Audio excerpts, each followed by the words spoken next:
Wieso hat sich gelernt Jiddisch? Okay.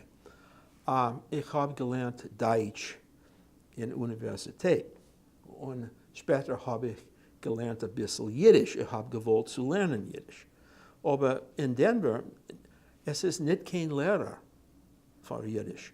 Ich habe gelernt zuerst mit Dora Teutelbaum auf dem Internet. Sie hat ein Internetprogramm. Und ich habe bezahlt ein bisschen. Und ich habe Sheva Zuchers Buch genutzt und habe gelernt ein bisschen Jiddisch. Und ich habe Chaverim und wir reden Jiddisch zusammen.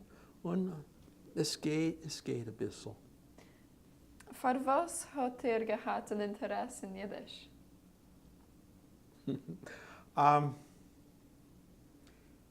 In Olam Haba, weil ich habe lieb zu reden Jiddisch mit meinen Buben und Säden.